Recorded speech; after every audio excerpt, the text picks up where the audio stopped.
Y estamos de regreso en Los Opinadores, en esta tarde hablando acerca de la innovación. Y Sandra, yo te quiero preguntar, tú que nos mencionaste unas empresas en las que has trabajado, ¿existen suficientes políticas públicas para apoyar proyectos de innovación?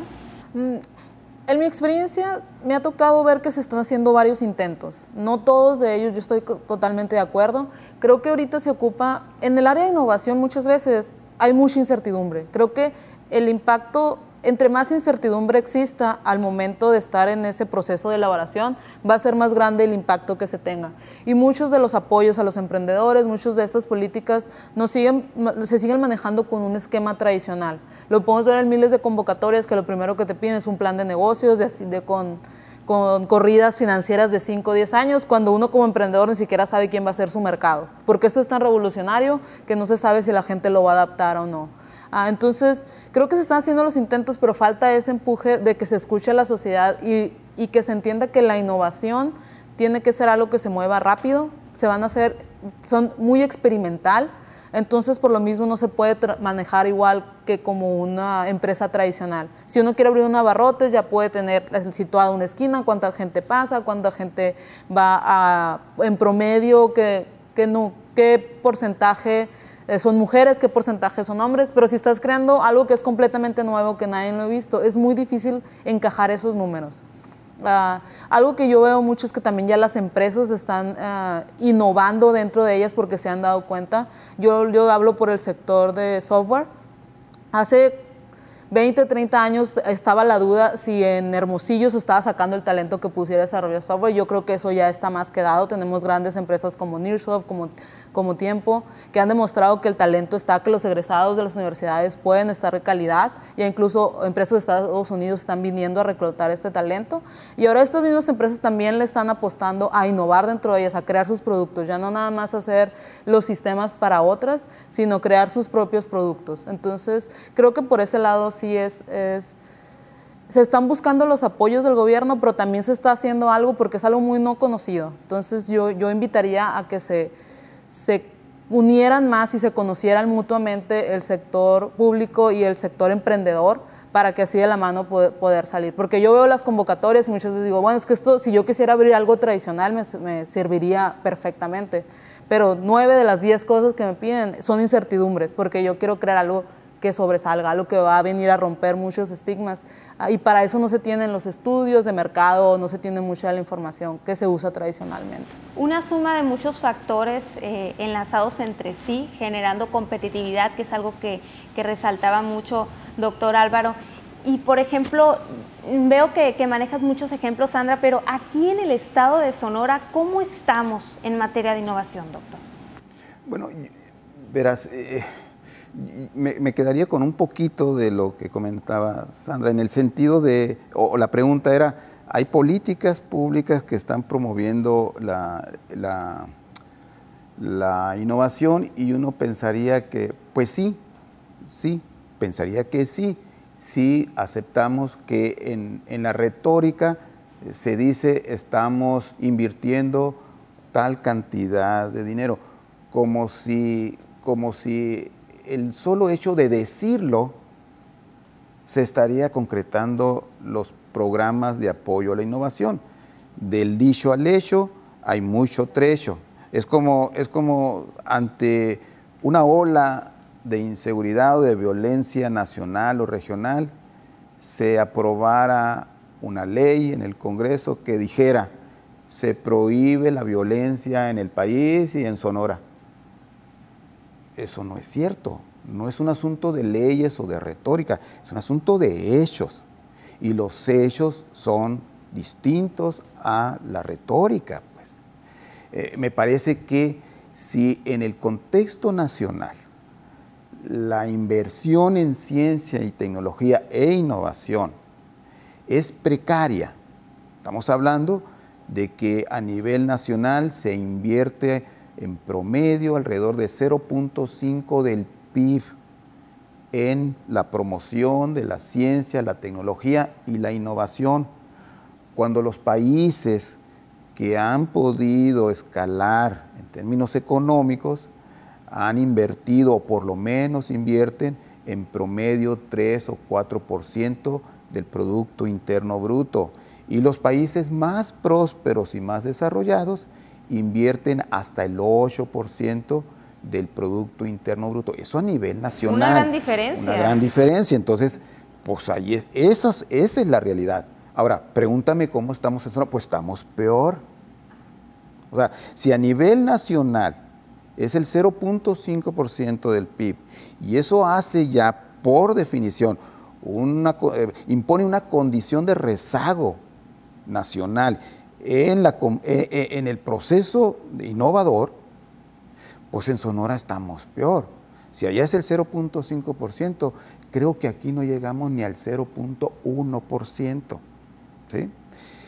Desde luego que la inversión en ciencia, tecnología e innovación debe de compartirse, porque los frutos, los beneficios de la innovación, ¿quién se los apropia? Los particulares, ¿sí? Las empresas.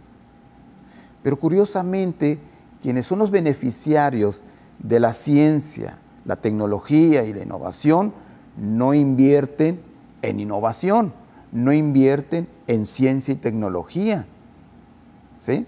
Bueno, a nivel nacional, solamente el 10% del monto invertido en ciencia, tecnología e innovación proviene del sector privado. En Sonora, ya ese 10% a nivel nacional es muy poco, cuando en el resto del mundo, por ejemplo en Estados Unidos, el monto total de la inversión en ciencia y tecnología es por encima del 60-70% del total. En México es el 10%. En Sonora no llega ni al 2%. Los empresarios sonorenses no invierten en ciencia y tecnología, o invierten muchísimo menos que los empresarios nacionales. Y eso, desde luego, pues te generan condiciones adversas para la promoción de la ciencia y la tecnología en un contexto en el que parecería que el sector público se ha retirado de la promoción de la ciencia y la tecnología. ¿Se está simulando entonces el hecho de sí apoyar la innovación? Al hablar de esos números son muy bajos. Esos son los números. O sea, digamos, creo que estamos en un contexto en el cual la prioridad de la ciencia y la tecnología en Sonora no lo ha sido. Y en ninguno de los sectores.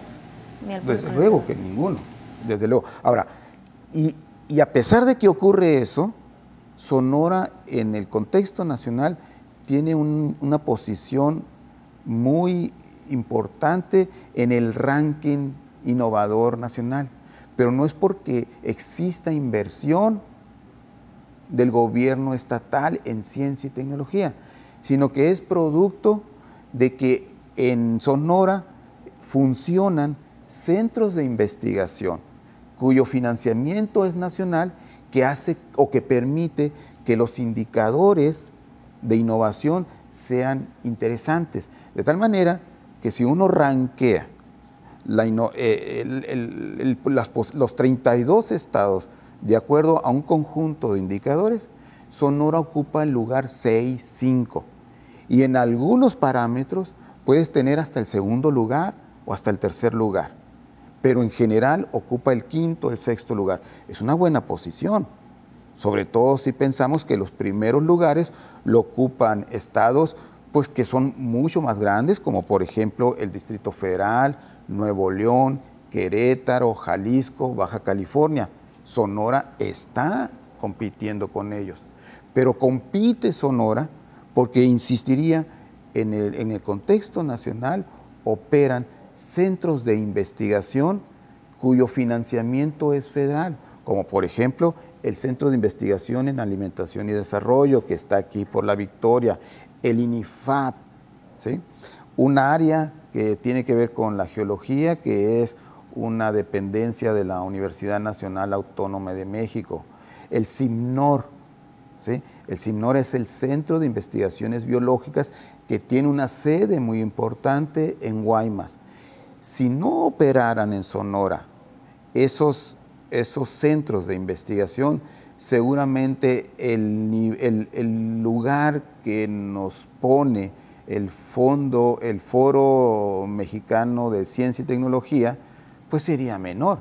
Entonces, imagínate en qué lugar tuviéramos si a ese esfuerzo federal, porque estos son emprendimientos que vienen de mucho antes, digamos el CIAD está fundado en 1982, si a la operación de esos centros de investigación se hubiera complementado con un esfuerzo estatal de promoción, de apoyo a los innovadores, a los tecnólogos, a la promoción de la ciencia y la tecnología, seguramente hubiéramos construido mejores condiciones para que florecieran los emprendedores, los innovadores, y en una de estas, estos garbanzos de a libra que nos comenta Sandra, no fuera la excepción, sino fuera la regla. Sonora convertido en un estado cuyo ambiente de innovación le permite trascender las fronteras nacionales y competir a nivel global contra las grandes regiones innovadoras. Eso no lo tenemos, pues quizá lo podamos hacer si complementamos todos los esfuerzos, que el sector público local se comprometa realmente, pero también, como decía, los particulares, los empresarios, le apuesten a la ciencia y la tecnología, a la innovación, bajo el supuesto de que los beneficios de la innovación se van a apropiar ellos o van a beneficiar a ellos. Entonces, es como cualquier cosa, pues arriésgate. No hay capital de riesgo aquí. Los empresarios locales no se arriesgan. Creen que es un gasto la inversión en ciencia y tecnología. Y no, es una inversión, veámosla así, que no se va a concretar en el cortísimo plazo y probablemente en el mediano plazo tampoco, pero estamos sentando las bases para que el futuro sea un futuro mejor, anclado en el conocimiento, anclado en la innovación, que hace a las economías más prósperas. No solamente a los empresarios. Si los empresarios se benefician todos, se benefician las regiones y la economía prospera de manera sustantiva. Es un diagnóstico muy importante, doctor Sandra, y del cual tenemos que seguir abundando más. ¿Qué les parece al regresar del corte? Nosotros estamos en Los Opinadores hablando acerca de la innovación. Regresamos.